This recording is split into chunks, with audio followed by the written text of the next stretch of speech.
Oke, em, saya panggil nama aja lagi ya. Em, Boleh cerita nggak sih, David dan Steven ini backgroundnya sebelumnya apa sih? Mungkin dari David dulu aja kali ya. Teman-teman, selamat malam yang baru hadir di acara ini ya. Saya David Rudianto, saya perantauan, jadi saya bukan asli dari Surabaya ya. Jadi saya perantauan dari Nusa Tenggara Barat ya. Tapi saya di pulau namanya Kota Sumbawa, teman-teman. Mungkin teman-teman kalau tahu NTB mungkin hanya kota Lombok ya. Tapi kalau Lombok itu yang gempa itu ya. Saya bukan dari sana ya. Saya di kota lebih terpencil lagi ya. Namanya Kota Sumbawa. Nah, waktu itu saya diajak join di bisnis ini ketika saya waktu itu saya skripsi pertama. Waktu itu ada orang telepon saya, dia bilang, bro ini aku Koriki namanya ya, namanya Koriki. Dia ngajakin saya join. Dia bilang mau nawarin bisnis katanya. Saya bilang bisnis apa? Kan sekarang banyak bisnis tipu-tipu nih teman-teman ya. Bisnis MLM, bisnis kita harus keluarin duit ya. Itu kan banyak zaman sekarang. Tapi saya bilang, kok saya masih skripsi. Saya bilang saya nggak bisa ketemu. Akhirnya dia konsisten, orang ini konsisten telepon saya lagi. Dia bilang, bro ini aku mau ajakin kamu lagi join di bisnis. Kamu masih ingat aku nggak katanya? Oh iya masih kok. Akhirnya saya waktu itu hari Kamis saya ingat sekali. Saya ketemu sama beliau. Terus dia ngajakin saya kaget nih teman-teman, waktu itu tahun 2014, beliau usia 28 tahun, income-nya itu udah 99 juta teman-teman per bulan. Nah, di situ saya mikir teman-teman, di mana kerjaan yang usia 28 tahun bisa income-nya 100 juta teman-teman per bulan. Nah, di situ saya mikir teman-teman, kok ini kayaknya per tahun deh kok. Nggak mungkin kok ini per bulan. Mana ada usia 28 tahun income-nya 100 juta ya kan teman-teman. Terus saya berpikir lagi, saya diomongin lagi sama beliau, saya sudah lupa ya, udah 4 tahun yang lalu. Terus akhirnya saya bilang, oh ya udah kok, saya keep dulu, saya tanya mama saya dulu. Terus akhirnya saya tanya mama saya bilang begini, ma, ini orang income-nya 100 juta ma, koko. Saya bilang, oh ya, oh masa sih Fed? Mama punya bisnis saja nggak sampai income segitu yang pakai modal. Nah, akhirnya teman-teman, mama saya bilang ya udah kalau kamu mau coba nggak apa-apa. Terus saya bilang, mah kayaknya koko ini terpercaya nih mah, ganteng lagi orangnya, saya bilang gitu. Kayaknya terpercaya nih mas, saya bilang. Nah, akhirnya saya coba teman-teman. Akhirnya saya pikir begini, oh saya kan usia 22 tahun. Jadi kalau misalkan saya nggak sukses pun teman-teman ya, misalkan 22, 23, berarti kan saya telat 1 tahun. Oh saya pikir ya udah masih muda lah. Saya pikir begitu teman-teman. Akhirnya saya cobain jalan bisnis ini teman-teman. Akhirnya saya dibimbing sama beliau, saya diajak keliling-keliling keluar pulau dan sebagainya. Ya akhirnya saya klik di bisnis ini teman-teman. Karena saya berpikir tidak ada bisnis tanpa modal dan income-nya bisa ratusan juta gitu teman-teman. Nah itu sih yang saya pikir itu. Dan sampai saya join. Oke. Ya. Mungkin Steven boleh sharing juga. Oke. Selamat pagi teman-teman. Pagi. Ya. Apa kabar? Luar biasa, dahsyat, fantastis. Yes. Pada tahu semua ya berarti ya slogannya. Teman-teman, perkenalkan nama saya Steven ya teman-teman. Sama dengan Bro David juga yang bukan dari Surabaya. Jadi saya dari Bandung teman-teman. Jadi saya lahir di Bandung, kemudian pindah ke Surabaya saat SMP teman-teman. Jadi saya mengenal bisnis prudensial ceritanya panjang sebenarnya. Jadi makanya saya tadi tanya berapa lama ya. Jadi saya ini kenal bisnis prudensial dari teman TK saya, teman leader saya yang ngajak saya, namanya Niko Andreas. Jadi boleh minta tepuk tangan teman-teman buat leader saya. Ya, tanpa beliau nggak ada saya di sini teman-teman.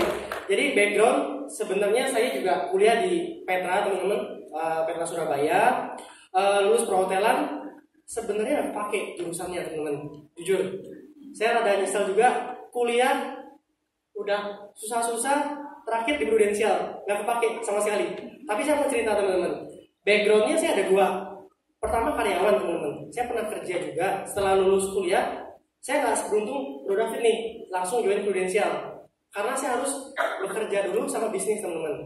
Jadi saya sempat kerja di JW Marriott Surabaya, kemudian sempat menjadi salah satu barista di coffee shop teman-teman yang warna hijau, tahu ya? Yang biasanya orang pada ngantri beli ya teman-teman di Starbucks. Kemudian juga saya sempat bisnis teman-teman, bisnis bakery. Jadi saya merasa bahwa ilmu saya kepake waktu lulus kuliah di bisnis bakery. Harapannya seperti itu teman-teman. Jadi saya sempat kerja dan juga bisnis. Kenapa join Prudential pertanyaannya, ya kan?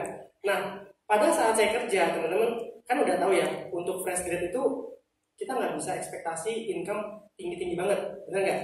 Karena kan setiap tahun mahasiswa jujur-jujuran banyak mahasiswa sarjana baru yang baru lulus kuliah, sedangkan pekerjaan setiap tahun tambah berkurang, ya kan? Saya sebagai anak jurusan perhotelan yang baru lulus kuliah nggak bisa minta tinggi-tinggi. Paling kalau diterima pun gaji UMR udah bagus, ya kan? Kemudian saya apply kerja di Starbucks, gaji 2,2 teman-teman 2014. Jujur itu juga kayaknya kok kerja saya, sekolah saya kok effortnya luar biasa banget, saya dapatnya segini. Akhirnya saya memutuskan bisnis teman-teman, bisnis bakery.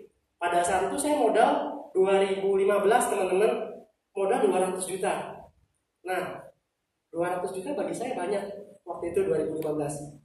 Ternyata teman-teman ketika kita jalanin 200 juta itu udah gak ada artinya loh. Dalam arti untuk mendapatkan income yang oke, butuh modal yang lebih besar. Nah, nggak lama seperti sistem ya di Prudential, ada orang yang tiba-tiba kontak, ya kan, leader saya nih, namanya Niko. Ini udah lama ketemu, kontak saya di sosial media, tanya, gimana Van kerjaan? Oh lagi bisnis nih, lagi bisnis bakery. Oh oke. Gimana bakerynya? Wah, tiap bulan babak belur nih, masih nombok buat ekspansi, bayar karyawan, terus bayarin itu. Singkat cerita dia tanya, gimana penghasilannya dong di bisnis bakery? Wah, jangan ngomong penghasilan bro, masih rugi nombokin karyawan, beli bahan baku dan sebagainya. Gantian dong teman-teman, saya nanya si ini kok, ya kan? Sebenarnya itu yang paling pengen ditanya sama agent Prudential. Gimana di Prudential? Wah, lumayan kan, sebulan udah 28 juta pada saat itu. Karena dia juga masih baru teman-teman. Nah, informasi aja, dia itu satu tanggal lahir dengan saya, tahunnya juga sama, 6 September 92. Leader saya sama dengan saya tanggal lahirnya, dan juga satu sekolah bareng. Nah, tapi ada perbedaan nasib teman-teman. Perbedaan nasib. Di bisnis bakery saya tiap bulan minus 12 juta buat bayar karyawan, buat bayar bahan baku dan sebagainya. Nah, Niko ini umurnya sama waktu itu 2015, umur 23 berarti 92, 23. Income-nya 28 juta teman-teman pada saat itu. Jenjang karirnya kan tadi ada yang 7 juta, terus berapa ya? 20 ya. Nah, nanti berarti ini 20 50. Dia masih baru teman-teman, 28 juta. Umur 23. Wah, kok ada ya teman seumuran umurnya lebih penghasilannya lebih gede dari umurnya. Tapi waktu itu langsung percaya apa mungkin mikir masa sih gitu? Jujur karena teman dekat ya maksudnya teman TK, teman main game Ragnarok juga waktu dulu di sekolah main game ya teman, udah percaya gitu loh. Jadi ngelihat ini anak umur sama, income 28, gua modal 200 minus 12. Ya kan, yang bego yang mana gitu kan.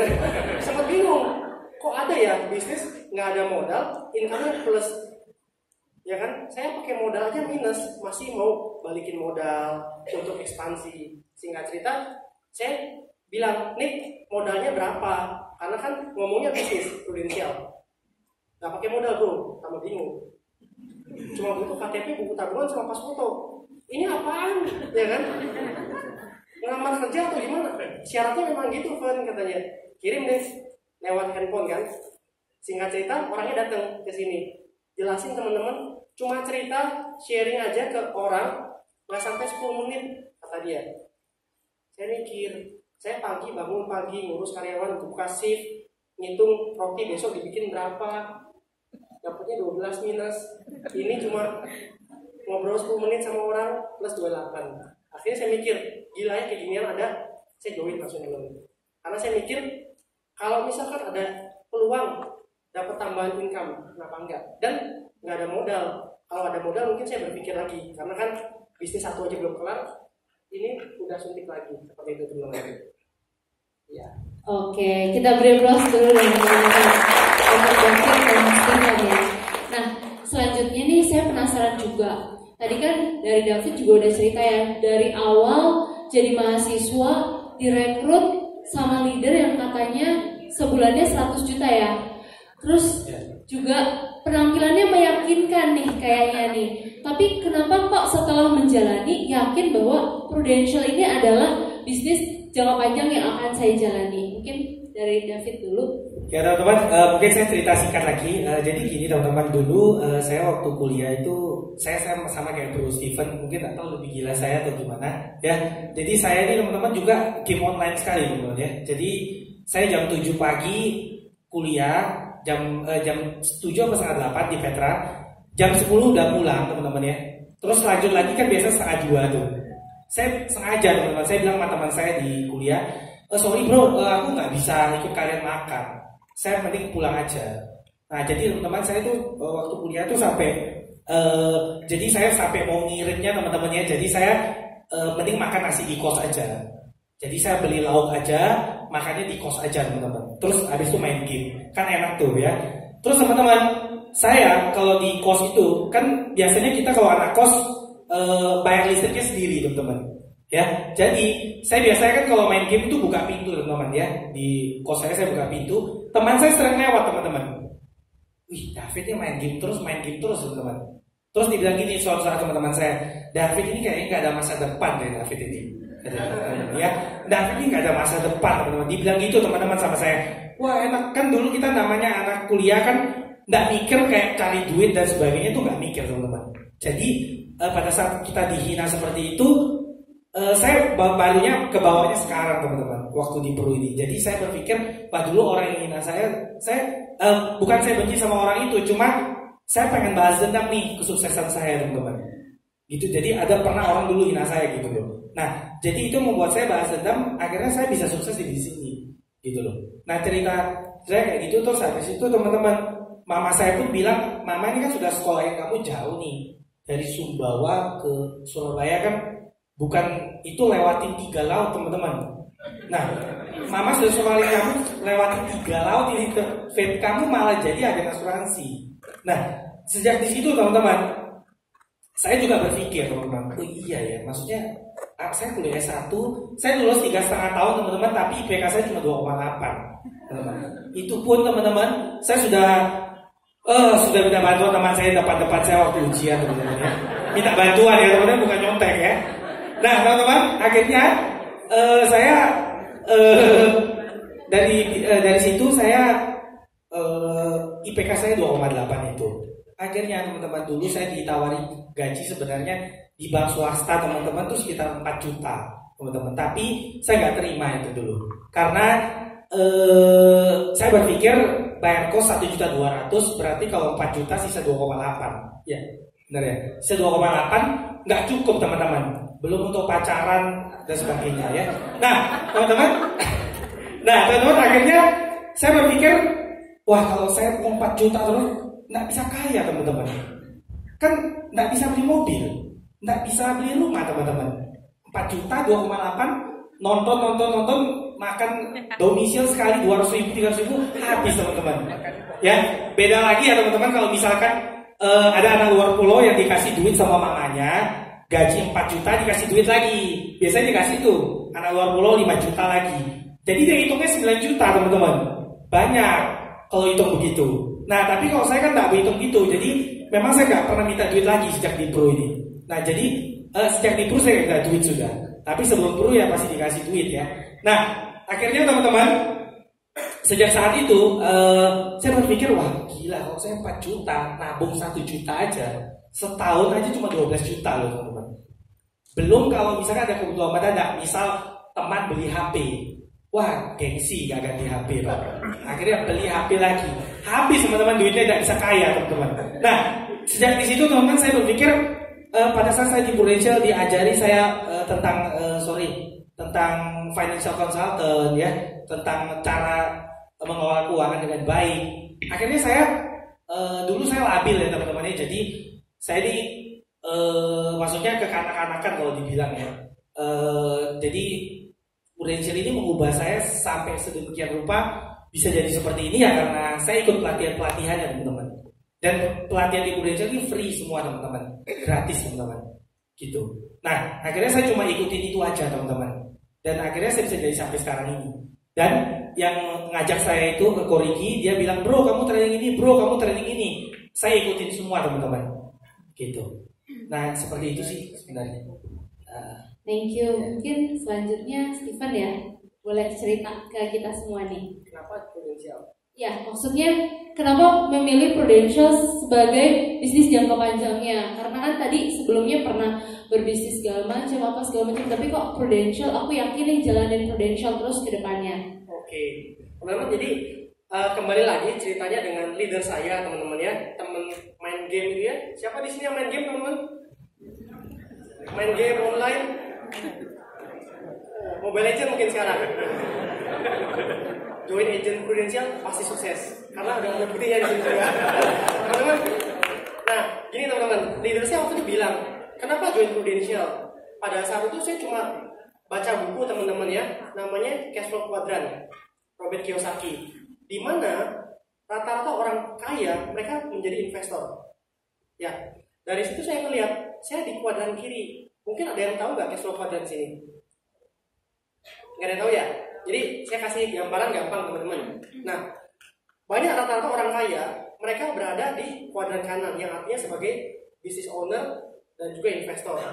Yang kiri itu sebagai employee dan self-employed teman-teman. Saya kerja sebagai karyawan. Bukan saya bilang tidak baik ya teman-teman. Cuma by data 95% orang yang kaya itu di 5%-nya. 95% sebagai kuadran kiri teman-teman. Nah, saya mikir teman-teman, saya mau kaya, saya mau sukses, gimana?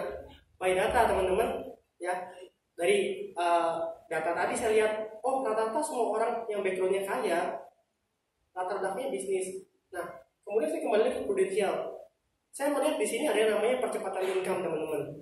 Jadi jenjang karir pada saat itu saya dijelaskan oleh teman saya Niko ini 5 tahun 100 juta teman-teman. 5 tahun 100 juta per bulan, bukan per tahun. Saya mikir, di bisnis saya, tiap bulan untuk dapat 100 juta, itu juga cukup berat loh. Dalam arti, effortnya nggak segampang yang di Prudential. Saya mikir, hitungan angka teman-teman. Saya ini kategori sendu, senang duit teman-teman. Jadi, otaknya langsung angka. Nah, saya mikir gini teman-teman, untuk menghasilkan 100 juta, saya butuh modal berapa di bisnis saya. Kemudian saya ngeliat teman saya sendiri, ada anak muda seumuran bisa beli mobil sendiri pada saat itu, usia 23. Saya 23 masih main game teman-teman.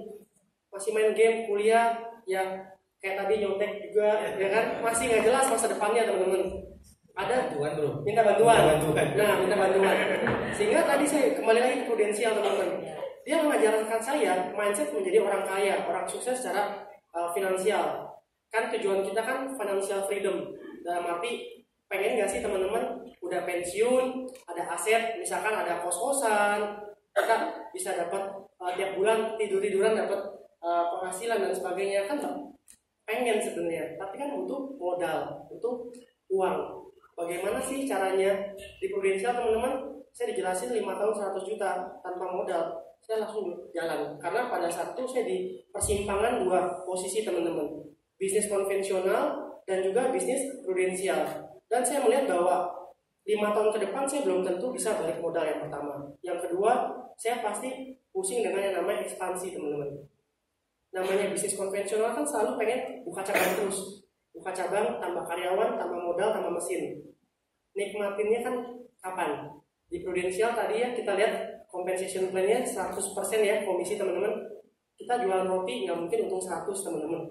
Kecuali telurnya nyolong, tepungnya ambil, ya teman-teman, 100% udah sangat nggak mungkin. Saya ngeliat tadi 100% hitung-hitungan duit, ya saya mau coba, kenapa nggak ada resiko juga. Rugi pun cuma ditolak teman-teman. Kalau bisnis, kita jualan barang, dagang, invest barang, barangnya nggak muter, jadi barang nggak bergerak, jadi aset liability semua, ya kan? Akhirnya kan rugi juga, seperti itu sih teman-teman. Jadi intinya mau punya banyak uang tapi tetap banyak waktu ya buat nikmatin hidup ya. Yes. Oke. Nah, selanjutnya nih tadi diceritain kita yang dari awal aja, tapi mungkin dalam perjalanan pasti kan ada tantangan-tantangan ya yang pernah ditemui. Mungkin bisa nggak sih Steven ceritain atau David juga cerita nanti juga apa sih sebenarnya tantangan-tantangan yang pernah dihadapi sepanjang menjalani bisnis prudential? Teman-teman, yang pertama kalau tantangan saya sih sepertinya banyak godaan sih sebenarnya ya. Godaan itu contoh gini teman-teman. Teman ajak kita join bisnis lain, teman-teman ya. Nah, misalkan saya nyambung mungkin dari Steven punya nih. Teman-teman pernah nggak lihat stand-stand di Tunjungan Plaza gonta-ganti? Stand-stand makanan ya, ganti gonta-ganti. Itu karena persaingan bisnis, teman-teman. Nah, teman saya itu sempat ngajakin saya itu buka kayak Cincau Station gitu loh. Jadi kayak minuman itu di Pasar Atom, teman-teman. Dia mau bukanya deket sama Cincau Station. Nah, tapi teman saya punya ini pakai bubble, teman-teman. Bubble agar-agar itu loh. Tapi kalau Cincau kan kita nambah duit lagi ya kalau nggak salah ya. Lupa saya ya. Nah, akhirnya teman-teman 5 bulan jalan, tapi saya nggak ikut join bisnis itu. 5 bulan jalan, teman-teman. Teman saya punya tutup, teman-teman. Kenapa, teman-teman? Karena dia sama si Cincau Station ini harganya sama, 8.000 sama 8.000 gitu. Nah, sekarang saya tanya teman-teman deh, sorry nggak usah kita bilang Cincau Station, Tongji aja. Kalau Tongji harga 7.000 nih ya, saya buka teh lagi harganya 7.000, kalian pilih mana? Kalau sebelahan Tongji. Kalau saya 6,5 Tongji 7.000. Tongji. Kalau saya 6.000 Tongji. tetap Tongji ya, tapi kalau saya 5.000 agak mikir kan teman-teman. Nah, di situ dia kalah, teman-teman. Terus teman-teman, biasanya teman saya itu kita cuma kalau di bisnis minuman kita hanya bisa hitung per cup, teman-teman. Jadi per cup itu kita taruh 100 cup itu 100, misalnya satu hari 100 nih. Kalau hilang 30 berarti kan laku 30, teman-teman. Wah, tapi teman-teman kemarin teman saya kecuriannya di mana? Di bahan bakunya. Caranya gimana, teman-teman? Jadi yang kita minum itu, teman-teman, kita buang ke bak sampah kan? Itu dicuci lagi, teman-teman. Dijual lagi sama pegawainya kita, teman-teman. Jadi bahan bakunya habis dari situ. Gitu. Bahan baku kan kalian nggak bisa hitung, teman-teman, benar nggak? Kita hanya bisa hitung dari apa? Dari cupnya, teman-teman. Nah, gitulah teman-teman persaingan bisnis di luar sana. Jadi sampai saat ini teman, saya nggak pernah join di situ, teman-teman. Maksudnya saya nggak pernah join bisnis yang menurut saya pakai modal besar. Terus kita kan belum tahu, teman-teman, apakah jangka panjang, teman-teman. Gitu. Nah, sorry teman-teman ya, bisnis yang jangka panjang, teman-teman, yang pakai modal, ya teman-teman, biasanya ngutang semua. Contoh, kita buka pabrik, nggak mungkin nggak ngutang. Dari mana duitnya? 100M 50 miliar. Dari mana, teman-teman? Kalau nggak ngutang, ya nggak, teman-teman. Nah, tapi di Indonesia ketika saya lihat leader saya, bisa ya tanpa modal ini income-nya 100 juta ini bisa gitu loh. Nah, itu yang saya sampai sekarang berada di bisnis ini tuh gara-gara itu, teman-teman, sebenarnya. Gitu. Dari income-nya orang yang nggak pakai modal kok bisa 100 juta gitu loh. Nah, yang pakai modal aja belum tentu 100 juta gitu loh menurut saya. Nah, di situ sih, teman-teman. Terus teman saya itu ceritanya lagi masalah itu sekarang sudah nggak buka minuman lagi. Gitu. Coba lagi bisnis lain, coba lagi keluar duit lagi, teman-teman. Nggak habis-habis, teman-teman. Gitu. Nah, memang namanya persaingan bisnis di luar sana seperti itu, teman-teman. Nah, jadi kalau dibilang kenapa saya bisa bertahan tetap di sini, ya karena di sini kita udah passive income, teman-teman. Gitu. Contoh, misalkan tadi kayak CR ini income-nya 200 juta setiap bulan. Nah, kalau kalian tanya buka mau bisnis kecilan nggak mau, teman-teman, pasti. Karena passive income udah besar, teman-teman. Gitu. Nah, kurang lebih kayaknya pandangan saya seperti itu sih. Oke, kita beri aplaus dulu dong. Nah, kalau Steven gimana nih? Mungkin boleh sharing juga. Kendala ya? Oke, kalau kendala, teman-teman, join Prudential merupakan kesalahan terbesar kata orang. teman-teman. Banyak waktu itu saya waktu join Prudensial teman-teman, yang support saya kayaknya cuma satu teman-teman, mama saya. Mama sendiri kan kayaknya nggak tega kalau anaknya punya cita-cita terus dia bilang jangan Van, nggak jalan, ya kan? Minimal dia terakhir yang paling support saya teman-teman. Ya, sisanya teman-teman saya sepantaran saya, dia bilang ngapain join Prudensial? Prudensial udah zaman baheula udah ada, ya kan? Udah nasabahnya banyak, agentnya udah banyak, udah punya asuransi semua. Ternyata teman-teman, waktu saya dengar salah satu leader besar di sini, ya udah senior ya, omongan itu udah berasal dari tahun 99 juga udah ada teman-teman. Tahun 2000 juga udah ada. Orang tuh udah punya asuransi, ya kan? Jadi waktu itu saya cuma mikir, teman saya aja bisa kok, lahirnya sama kok, sama-sama makan nasi. Kenapa saya nggak bisa pada saat itu? Jadi teman saya yang bilang saya nggak support asuransi udah banyak dan sebagainya, saya tutup kuping sebelah teman-teman pada saat itu. Karena saya kasarannya boro-boro ikut. Waktu itu saya pengen beli mobil pakai uang sendiri. Dengar Niko 28 juta sebulan umur 23, oke banget. Saya minus 12 waktu itu, ya kan? Bodoh-bodoh ikut. Dia ngomong apa saya ikut, teman-teman.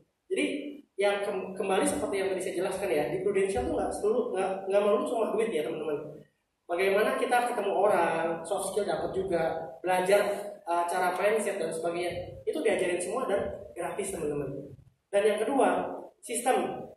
Pada saat saya kuliah teman-teman, saya mikir kalau bisnis itu identik dengan apa? Modal ya teman-teman ya. Ternyata kalau misalkan kita udah punya modal pun, ini loh, bukan jaminan bisnis bakal jalan. Karena sekarang pun banyak orang angel investor dalam arti yang orang kaya yang bisa siap suntikin modal ke kita. Misalkan nih, David nih punya 1 miliar deh nganggur. Fit, lu ada duit, sini dong pinjam 1 M. Dia bilang nggak apa-apa kan. Tapi nanti bisnisnya apa nih? Udah pasti terjamin nggak? Kita kan dulu mikir ada modal pasti ada bisnis. Ternyata nggak cuma bisnisnya doang teman-teman. Sistemnya yang kedua, marketnya, penetrasinya, terus bagaimana 5 tahun ke depannya. Saya ngeliat di Prudensial ada 5 years plan teman-teman pada saat itu. 5 tahun 100 juta. Pada saat itu 5 tahun 100 juta teman-teman. Saya mikir, kalau misalkan bisnis biasa, dalam arti bisnis konvensional, mama saya juga bisnis teman-teman. Sama seperti Bro David, mamanya juga bilang nama. Mama aja yang pakai modal, nggak dapat segitu. Ya kan? Saya ngelihat, orang yang pakai modal aja untuk dapetin 100 kayaknya susah. Gitu kan? Ini ada duit, nggak pakai modal, kenapa enggak? Ya kan? Kesulitannya apa teman-teman? Mungkin bagi sebagian orang dengan agen asuransi itu udah gatel duluan teman-teman kupingnya, nggak tahu kenapa teman-teman ya. Tapi sebenarnya kerjaan kita ini konsultan teman-teman, mengedukasi orang, bantu orang. Kesulitannya paling cuma ditolak doang kok teman-teman. Tapi ada satu momen di mana saya ini merasa bahwa pekerjaan ini luar biasa teman-teman. Jadi saya punya klien di mana dia cuma nabung nggak banyak teman-teman, cuma 1 juta per bulan. Pada saat itu jalan 1,5 tahun teman-teman. Ternyata suaminya sakit teman-teman. Nah kebetulan kan kita udah ada polis di kita dong, kita klaimkan, keluar uang cash 100 juta teman-teman. Dia bilang asuransi dari kantor nggak tercukupi. Kalau nggak ada uang ini, kayaknya nggak bisa kemo deh. Thank you banget ya Steven. Jadi teman-teman, waktu itu saya rada terpenyuh teman-teman ya. Bukan masalah kita cari nasabah dapat duit, mata duitan gitu ya teman-teman. Tapi di satu sisi gila ya, pekerjaan ini mulia banget. Dalam arti kalau aja saya waktu itu nggak nawarin dia, mungkin suaminya udah nggak ada sekarang. Karena dia nggak ada uang untuk kemoterapi pada saat itu. Jadi dia benar-benar thank you banget Steven, karena kamu suami saya bisa kemo. Karena saya nggak tahu harus pinjam kemana pada saat itu. Jadi saya merasa gila ya, biarpun mungkin saya ditolak beberapa orang dalam bisnis ini, tapi saya melihat saya membantu orang kok. Jadi sekaligus bisa membantu orang ya dalam pekerjaan ini ya. Nggak selain uang aja ya, betul. Tapi punya edukasi ke orang, pentingnya punya perencanaan keuangan, dan juga yang kedua tadi kayak kita disebutnya bukan amal ya, berbagilah, menolong orang seperti itu sih. Oke, terima kasih Steven. Kita beri aplaus lagi dong teman-teman untuk Steven. Nah, terakhir nih, saya mau tanya sama kalian berdua. Sebenarnya inspirasi itu dari berbagai macam ya. Mungkin sosok keluarga atau mungkin sosok eksternal, apapun yang mengilhami kalian untuk bisa jadi dan ada di posisi saat ini. Kalau saya sih teman-teman pertama kali join di BCI sebenarnya sih memang saya pengen belikan orang tua saya mobil sih waktu itu sebenarnya. Nah jadi saya mama saya ini kan mobilnya udah lama sekali tahun 90 berapa gitu. Nah jadi memang saya kepengen dulu pertama kali join saya pengen beliin orang tua saya mobil sih sebenarnya. Nah di situ saya jadi dulu yang ganti mobil duluan itu mama saya teman-teman dulu. Jadi saya gantiin dulu. Gitu. Nah dan sekarang teman-teman mama saya kan di sana itu buka salon teman-temannya sama buka laundry. Sekarang di salon mama saya itu sudah ada bannernya Prudential teman-teman. Jadi saya bilang ma ini titip di banner. Jadi mama kalau potong orang jangan lupa kalau bilang mama anaknya mama di Prudential. Saya bilang gitu teman-teman. Akhirnya mama di banner di salon mama saya ada bannernya Prudential sekarang teman-teman gitu. Tapi kalau inspirasi saya sekarang mungkin keluarga. Soalnya saya sekarang sudah married teman-teman. Gitu. Ya. Oke, kalau Steven gimana nih? Sosok yang menginspirasi.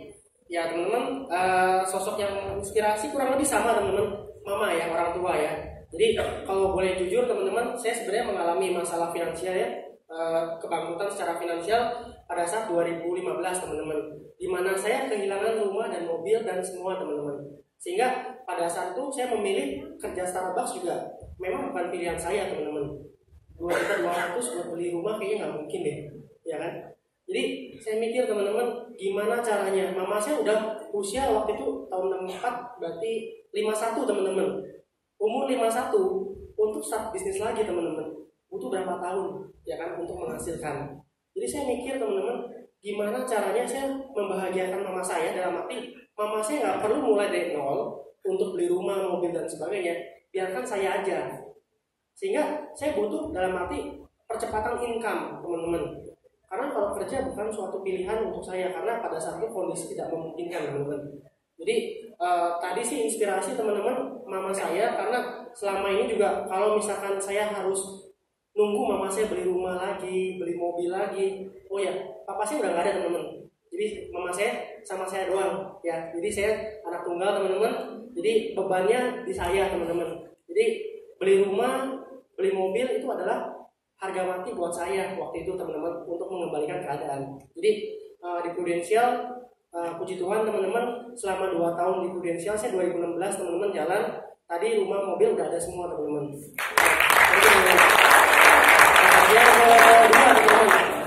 Yang kedua pengalaman yang rada-rada bikin terenyuh juga ya teman-teman. Selama hidup mama saya nggak pernah jalan-jalan ke luar negeri teman-teman. Sebelum di Prudential saya udah jalan ke luar negeri. Ya sebelum bangkrut juga ya artinya teman-teman. Nah pertama kali teman-teman saya ngajak mama saya kemarin teman-teman ke Paris dan Santorini teman-teman. Jadi saya pengen bawa dalam di sisa hidup mama saya nggak tahu teman-teman. Orang tua kan ya kita nggak tahu umur ya teman-teman, kapan dipanggil ya teman-teman.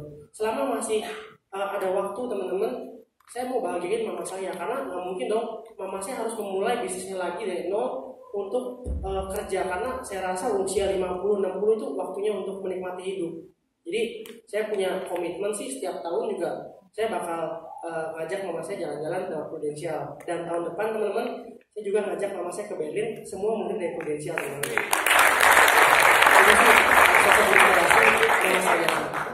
Oke, terima kasih David dan juga Steven.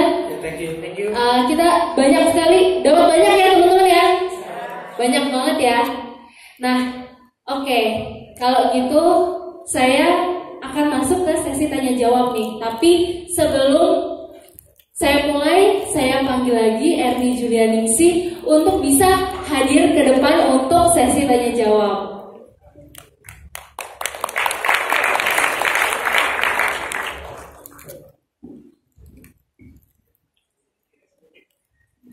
Nah, teman-teman di sini ada yang mau tanya nggak nih?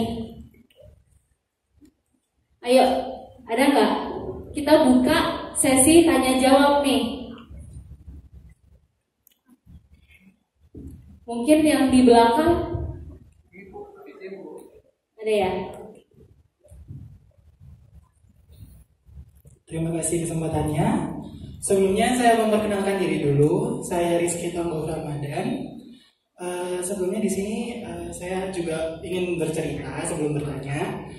Saya mendapatkan tawaran, maksudnya istilahnya informasi tentang prudensial ini kebetulan dari tante saya sendiri, Ibu Dewi Pramesti. Dan juga saya awalnya sebenarnya seperti bingung-bingung gitu untuk join atau enggak. Cuman karena saya juga basicnya mahasiswa di bidang ilmu komunikasi, yang menurut saya hal ini juga dapat berjalan selaras dengan bidang yang saya geluti. Saya ingin bertanya kepada saudari Elni dan saudara Stephen serta saudara David di depan. Saya kan masih mahasiswa ilmu komunikasi semester pertama. Jadi kan untuk saudara David dan saudara Stephen ini sendiri, mungkin dari cerita yang saya dengar adalah memulai dari pasca kuliah seperti itu. Nah, untuk istilahnya untuk tips dan trik apa yang bisa dibagikan kepada kita semua di sini, terutama khususnya juga saya sebagai mahasiswa yang masih istilahnya baru masuk ke dunia perkuliahan, agar dapat bisa istilahnya mungkin nanti untuk prospek atau mungkin istilahnya mempersuade orang untuk masuk ke dalam menjadi prudensial dan selanjutnya seperti itu. Mohon tips dan trik. Terima kasih.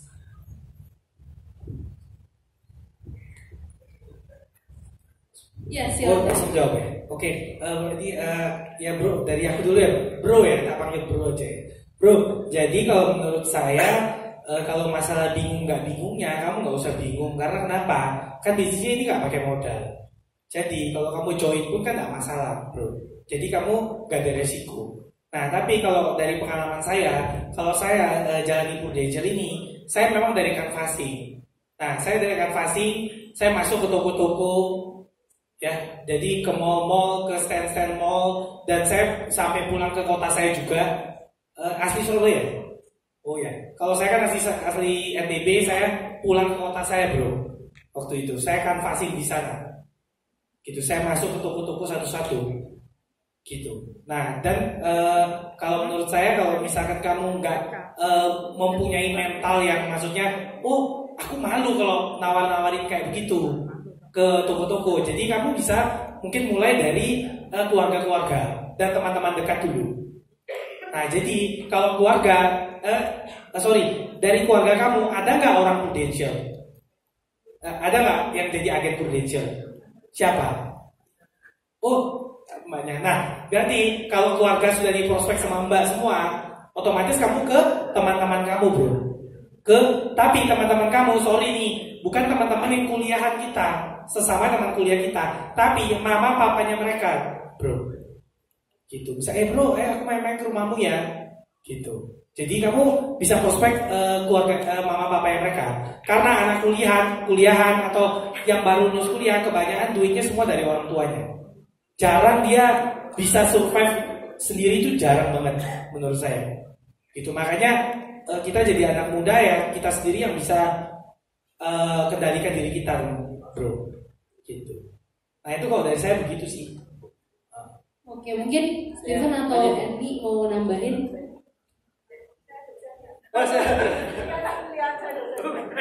Saya dulu kali ya. Jangan bro, siapa ini bro? Tangguh. Bro Tangguh ya? Wah, namanya aja udah Tangguh teman-teman. Pasti Tangguh orangnya. Nah, Bro Tangguh, gini teman-teman. Kalau misalkan kuliah, kan udah ada jadwal kan ya. Nah, Prudential juga menawarkan kebebasan waktu. Dalam arti, kita bukan kayak kerja kantoran 9 to 5 dari jam 9 sampai jam 5. Jadi, bro mungkin bisa atur waktu untuk kuliah ya teman-teman ya. Bro Tangguh, kita kuliah misalkan dari pagi sampai siang. Ada waktu kosong, kita buat janji ketemu untuk prospek dan sebagainya bisa kok. Ataupun mungkin dibalik, kuliah malam, paginya kerjain Prudential, kuliahnya malam tetap jalan. Jadi tetap sama-sama jalan, kuliah jalan, bisnisnya juga jalan. Nah, kalau misalkan dengan market ataupun mungkin pengalaman ya, kita di sini juga lulus dari kuliah. Bro David di jurusan apa nih? Finance. Saya perhotelan, nggak ada hubungannya dengan Prudential sama sekali. Jangan khawatir, karena di sini bisnisnya nyontek teman-teman. Siapa di sini yang kuliah nyontek? saya rasa semua orang pasti nyontek lah, minimal ya nyontek tanya-tanya ke temannya yang lebih pintar, benar nggak? Ya, di sini teman-teman siklusnya adalah mencontek. Bro Tangguh, tinggal tanya leader, mbaknya yang ngajar gimana caranya. Karena kalau misalkan di bisnis konvensional, saya punya misalkan contoh toko bangunan. Bro David atau Cierni punya toko bangunan juga. Saya ngambil pasir, untungnya 1.000 nih modalnya. Cierni bisa jual 900 rupiah nih. Kira-kira saya tanya, Ci, ngambil pasirnya dari mana, dikasih tahu nggak teman-teman? Harga modal dikasih tahu nggak? Supplier dikasih tahu nggak? Jangan. Kalau bisa, Cierni bilang toko saya kebakaran, biar orang belinya ke toko Cierni. Kalau di sini teman-teman diajarin semua caranya, cara ngomongnya, handle objection dan sebagainya. Semua udah ada sistemnya. Leader pun kasih tahu kok. Jadi jangan khawatir meskipun masih unyu-unyu kalian masih belum lulus kuliah, ya masih buta lah dengan dunia asuransi atau prudensial, tenang aja. Kalaupun market, bro-nya kan asli Surabaya, sama tadi. Bisa dari referensi, keluarga, ataupun mungkin punya teman orang tuanya. Nah, permasalahannya gimana kalau saudaranya udah jadi agent prudensial? Pernah dong teman-teman di sini yang saudaranya agent prudensial juga, ya kan? Kakak saya agent prudensial, saya nggak bisa prospek keluarga saya karena mama saya udah beli di kakak saya. Jangan khawatir, Bro David lewat canvassing, cold call juga bisa teman-teman lewat telemarketing. Siapa di sini yang pernah ditelepon kartu kredit, teman-teman? Tawarin kartu kredit. Ada nggak yang tiba-tiba nawarin asuransi? Banyak. Bisa nggak sih jadi salah satu opsi kalau misalkan nggak ada market, teman-teman? Daftar nama banyak loh tersebar. Kalau misalkan kita mau cari, ada kok. Tapi ini konfidensial ya teman-teman ya. Ada kok orang-orang yang bisa kita minta untuk database, untuk kita telepon. Kalau misalkan nggak ada gimana? Tukeran sama temen, data kenalan. Ada nggak kontak yang bisa saya hubungin? Saya mau sharing yang namanya market survey. Itu tuh ampuh banget teman-teman. Market survey ini untuk orang-orang yang baru seperti kita, untuk mau ngomong asuransi, kita cuma minta tolong ke orang tua. Bro, saya di prudensial, boleh dong saya ketemu orang tua kamu karena saya mau ngerjain tugas yang namanya market survey. Semua diajarin dong. Jadi jangan khawatir, ada trainingnya dan juga background apapun juga join prudensial nggak masalah kok. Seperti itu. Sukses ya bro tamu ya.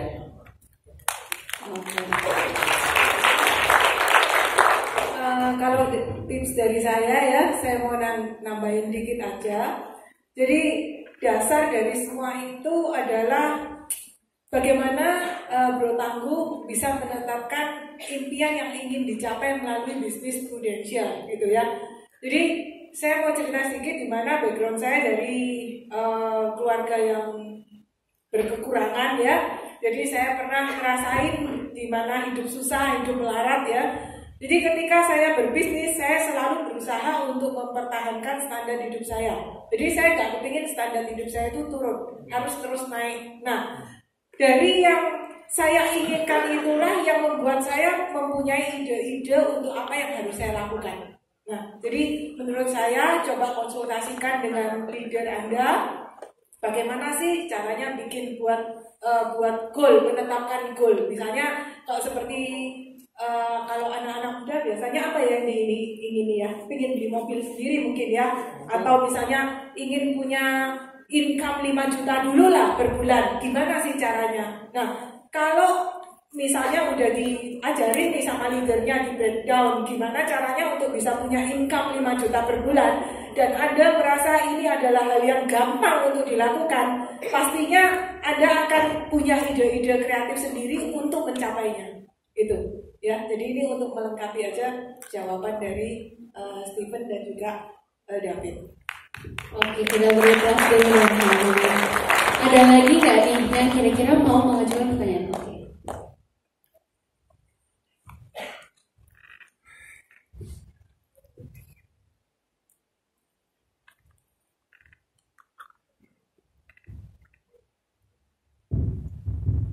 Assalamualaikum warahmatullahi wabarakatuh. Perkenalkan, nama saya Riza Fatimah Zahra, saya dari Sidoarjo. Yang mau saya tanyakan ada 3 poin. Saya sedikit bercerita aja ya. Tadi waktu dari pemateri semua menyampaikan cerita itu berasa kayak, ini gue banget, ini aku banget. Merasa kayak pengen kaya, terus gak percaya sama asuransi, terus gak bergengsi banget kalau kerja di asuransi, terus apapun dilakuin yang penting supaya dapat duit dengan apa? Yang penting duit kayak gitu. Karena menurut saya kalau sekarang kita nggak punya duit nggak bisa apa-apa. Nah, terus saya pernah mengalami cerita buruk dengan pruden karena keluarga saya itu pruden, rugi sekitar hampir 20-30 juta. Dan itu menurut saya kayak cerita buruk saya banget. Akhirnya saya mandang buruk ke seluruh agen pruden sampai prudennya saya nilai buruk karena bisa uang segitu banyaknya hilang dan nggak bisa dipertanggungjawabkan padahal saya nabung setiap bulan. Terus kalau misalnya saya kayak gini nggak bisa diterusin dan nggak bakal jadi asuransi yang baik, tapi kok masih banyak agen yang gabung kayak gitu. Jadi yang pertama yang saya tanyakan itu masalah ceritanya mas-mas ini tadi itu kayak hal-hal yang menantang yang ngeblok masalah di pruden dengan pandangannya mas-mas dan mbak-mbak tadi tentang pruden jeleknya kayak gini, terus usaha tanpa modal dan lain sebagainya. Terus gimana caranya supaya bisa mendobrak pandangan buruk tentang pruden. Terus yang kedua masalah trust yang tadi saya ceritakan, gimana caranya supaya saya bisa kembali percaya lagi sama pruden, dimana saya pernah dibikin trauma, mengalami sendiri yang sampai akhirnya sampai sekarang saya masih susah percaya sama siapapun tentang asuransi, nggak hanya ke pruden, siapapun asuransi menurut saya ini bisnis yang nggak baik. Uang dilipat gandakan, bilangnya banyak banget, nanti bisa beratus juta, 200 juta, 300 juta, nyatanya 0. Terus yang ketiga, bedanya apa pruden dengan asuransi lain yang membuat mas-mas dan mbak-mbak ini bergabung di pruden? Terima kasih, sekian dari saya. Assalamualaikum warahmatullahi wabarakatuh. Pertama dari saya, Mbak siapa tadi? Iza Fatimah. Mbak apa? Iza Fatimah. Sis berarti ya kita panggil. Oh ya. Gini Mbak, kalau menurut saya gini Mbak, saya juga sama 4 tahun di Prudential ini banyak sekali orang yang caci maki saya juga ada, gitu. Jadi sebenarnya Mbak yang jelek itu bukan perusahaannya, yang jelek nih agen-agen yang ada di Prudentialnya, bukan perusahaannya loh Mbak ya. Jadi gini Mbak, caranya mengedukasinya itu gampang sebenarnya. Jadi Mbak ini tergantung, Mbak ini yang orang yang menjelekkan Prudential ini keluarga Mbak sendiri atau orang eksternal. Nah, kalau misalkan kayak saya atau kayak Mbak ya, saya selesaikan dulu ya.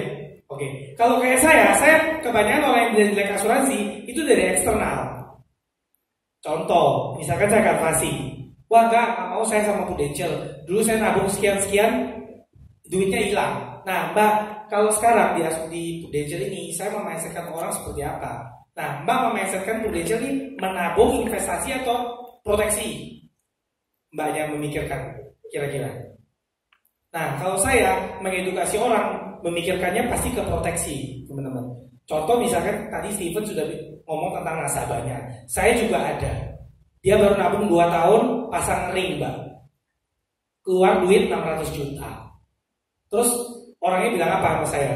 Vince, thank you loh, kamu dulu udah paksa saya masuk. Selama ini sudah 2 tahun saya masuk kamu. Dia bilang begitu. Oh iya kok sama-sama, saya bilang gitu, teman-teman. Nah jadi kalau saya sih lebih membuktikan klaim-klaim yang sudah terjadi Mbak. Misalkan Mbak diajak sama di kantor mana, nah nanti Mbak bisa minta nih sama yang punya kantor atau orang yang ngajak Mbak bukti-bukti klaim. Nah dari situ kan Mbak bisa tahu gitu. Nah kenapa saya gabung di Prudential, kenapa bukan di asuransi lain? Karena saya karena gini Mbak, yang saya pertama lihat Mbak ya, contoh nih Mbak kalau ke warung beli aqua nggak? Misalnya kalau nanya ke warung, Mbak ada aqua? Ada. Benar? Kenapa nggak pernah sebut Ades, Fit? Kenapa nggak pernah begitu? Nah, karena kenapa? Brandingnya udah kuat Mbak. gitu. Saya misalkan gabung apa, misalkan asuransi life kan banyak banget sekarang yang baru-baru. Nah, saya takut Mbak masuk yang begitu-begituan. Karena kenapa? Ini duit nasabah jangka panjang. Asuransi bukan setahun 2 tahun, tapi 10 tahun, 20 tahun, 30 tahun Mbak. Gitu. Nah, itu yang saya melihat ketika saya tawarin Prudential, orang tahu bahwa ini oh ya Prudential, orang tahu gitu. Nah, jadi saya dari Mbak bilang kenapa saya lebih memilih Prudential ya, karena dari sisi branding lebih kuat dan lebih gampang saya masuk ke orang gitu. Seperti itu sih kalau dari saya, Bro Steven. Saya dengan siapa ini? Sorry, Isa ya. Nah, sis Isa kenapa Prudential tadi ada klaim, nilai tunainya dan sebagainya ya. Seakan-akan kok agent Prudential tadi menceritakan sesuatu yang terlalu wah gitu kan, benar nggak?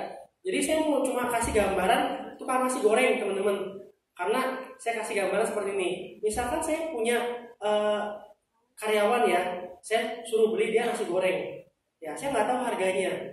Saya tahunya cuma di sana ada tukang nasi goreng, tolong beliin nasi gorengnya. Berapa? 15.000. Saya kasih 15.000 dong. Setiap minggu saya makan nasi goreng. Nah, setiap dikasih nasi goreng nggak ada kembalian. Ya, singkat cerita, karyawan ini cuti pulang kampung. Saya pengen nasi goreng nih, lapar. Saya beli dong ke sana. Pak, saya kasih uangnya berapa teman-teman? 15 dong. Loh, dikasih kembalian 3.000. Loh, berapa Pak? 12.000. Loh, bukannya 15.000 ya? Enggak, dari dulu juga 12.000. Nah, analogi ini, tukang nasi goreng ini salah nggak? Yang salah siapa? Karyawan ya. Karyawan saya yang nilep uang 3.000 dari saya setiap saya beli nasi goreng. Nah, tukang nasi goreng nggak tahu, cuma taunya kan bikin nasi goreng doang. Nah, Prudential juga sama. Prudential ini bersifat netral. Nah, permasalahannya adalah apakah agennya tadi itu menjelaskan dengan detail tentang apa yang dia tawarkan ke calon nasabah, atau hanya bikin Bu nabung 500.000 udah pasti dapat segini tanpa menjelaskan secara detail kalau misalkan tahun pertama ada apa, tahun kedua ada apa. Klausulnya kan harus dijelaskan. Nah, banyak nasabah kecewa karena apa? Karena modal percaya doang. Dalam arti begini, ya udah Van, saya beli sama kamu karena saya tahu kamu teman saya. Tapi kita sebagai orang yang profesional, sis ya, yang profesional, kita menjelaskan dengan detail supaya mereka nggak kecewa. Dalam arti ada peraturan di mana perusahaan punya klausul tertentu. Misalkan tadi tabungannya belum terbentuk karena ada potongan dan sebagainya. Kita jelaskan. Kemudian apa lagi ya pertanyaannya ya? Kenapa kok bisa percaya? Kenapa Prudential? Sebenarnya sama dengan Bro David, ya, top of mind. Nah, kita di sini kan bisnis ya. Top of mind ini dalam arti saya background Starbucks nih, ya. Sis mendingan minum di Starbucks Coffee atau Stephen Coffee? Harganya sama-sama 50.000. Dikasih milih, suruh ambil gratis kok. Rata-rata orang pilih Starbucks, ya kan? Saya bisnis, nggak mau kecil-kecilan. Dalam arti kalau misalkan dalam satu industri bisnis ya, jualan aqua atau misalkan jualan mie instan cenderung namanya apa? Indomie. Pernah nggak dengar yang namanya Stephen Mie misalkan? Kalau misalkan disuruh buka pabrik, mending bukanya udah pasti Indomie. Starbucks teman-teman, bukan saya iklan ya, karena saya juga dulu karyawan Starbucks teman-teman. Pada saat dia buka toko baru, outlet baru, dia nggak perlu yang namanya branding lagi, tinggal tempel aja, logo Starbucks. Oh, udah pasti orang bakal tahu ini bakal ada toko Starbucks. Sama teman-teman, di bisnis ini saya milih kenapa Prudential top of mind. Rata-rata berdasarkan survei 50% pasar asuransi dikuasai oleh Prudential. Sisanya adalah beberapa asuransi kecil-kecil. Dalam arti 50% sisanya campuran. Nah, kenapa enggak teman-teman kita bisnis yang udah pasti aja, brandnya udah nomor 1, sistemnya udah jalan, kita tinggal kerjain aja. Daripada kita join dalam arti yang tadi live yang macam-macam live di mana 3 tahun kantornya di sini. Pas nasabah klaim di tahun kelima, loh kok berubah jadinya toko jadi restoran, ya kan? Kan kita nggak tahu bisnis yang dalam arti bisnis baru mungkin cuma 10 tahun jalan, habis itu diakuisisi hilang. Prudential dari London kayaknya dari tahun berapa juga udah ada kok, ya kan? Bahkan lebih dulu dari kita merdeka, teman-teman. Jadi kita kerjain yang pasti-pasti aja sih. Bisnis kenapa mirip Prudential akan lagi top of mind. Itu sih. Ya. Mungkin ini kalau saya mau tambahkan aja, kenapa Prudential ya? Karena saya merasa bangga sekali dan cinta dengan Prudential. Saya merasa Prudential adalah perusahaan yang memiliki komitmen yang tinggi gitu ya. Jadi dari pengalaman-pengalaman saya, ketika nasabah saya klaim sakit kritis ya, dia harus di bypass jantung. Ketika itu anaknya punya polis Prudential juga, ikut di saya, dan saya kasih manfaat parent payer. Maaf bagi teman-teman yang baru join mungkin masih belum mengenal produk, tapi ini saya mau cerita bagaimana komitmen perusahaan ya. Ketika itu saya ketika klaim mamanya udah cair nih ya 180 juta, saya lupa untuk klaimkan manfaat parent payer dari polis anaknya. Dan itu udah berjalan selama kurang lebih 4-5 bulan, saya baru ingat. Nah, ketika saya ingat, saya baru telepon ke Prudential, saya menanyakan apakah klaim anaknya, apakah parent payer anaknya ini sudah berjalan, ataukah saya harus submit form lagi. Ternyata setelah dicek oleh Prudential, saya diinfo bahwa dari 5 bulan yang lalu ternyata secara otomatis Prudential udah nggak mendebit kartu kredit nasabah saya lagi, bahkan sudah mengisikan di tabungannya. Jadi saya merasa bersyukur sekali, saya bangga dengan Prudential yang memiliki sistem yang luar biasa. Dan saya yakin juga seandainya waktu itu memang Prudential mendebit ya, ketika saya mungkin saya klaimkan pasti akan dikembalikan ya. Dan ini juga terbukti dari terakhir ya, saya menangani nasabah yang pada saat anaknya masuk rumah sakit tahun 2015 ya. Jadi nasabah ini tahun 2015 anaknya sakit, masuk rumah sakit di Mitra Keluarga, terbayar oleh Prudential dari manfaat Pru Hospital, sudah terbayar full. Beliau nggak ngerti, ya udah langsung pulang aja. Ternyata setelah 3 tahun berjalan, berarti baru saja ketika saya bantu untuk review polis, barulah nasabah mengerti bahwa di polis anaknya ada manfaat tambahan, yaitu Prumed sebesar 1 juta per hari ya, di mana anaknya waktu itu masuk rumah sakit selama 4 hari 3 malam. Artinya nasabah berhak untuk mendapatkan klaim Prumed sebesar 3 juta yang sudah kejadiannya dari 2015 teman-teman ya. Waktu itu nasabah tanya sama saya apakah bisa diklaimkan dari Prudential. Saya bilang 1000% pasti terbayar selama memang ada bukti yang menyatakan memang klaimnya belum cair.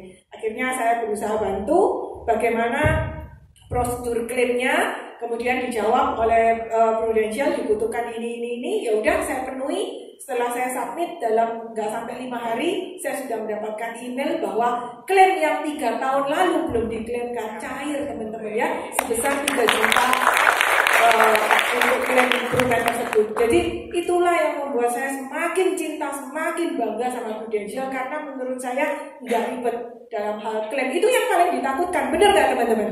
Ya, yang paling ditakutkan percuma kan kita dibalikin return tinggi, tapi pada saat klaim susah. Ya kan, buat apa? Benar nggak teman-teman? Ya, jadi saya merasa komitmen Prudential itu luar biasa dan saya bangga menjadi bagian dari Prudential. Luar biasa sekali ya pada malam hari ini pembicaraan kita. Karena waktunya, jadi saya harus tutup sesi tanya jawab pada malam hari ini. Saya mau mengundang para pembicara. Kita beri aplaus sekali lagi dong teman-teman. Ya. Untuk bisa ke depan, terus kemudian saya mengundang Amelia Savitri ya untuk memberikan kenang-kenangan.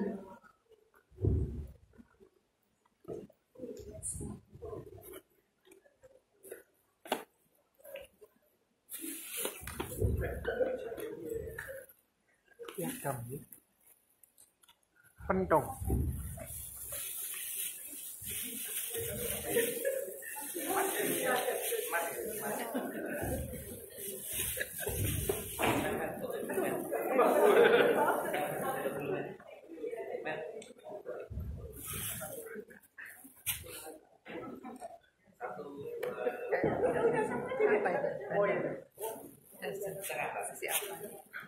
Mas.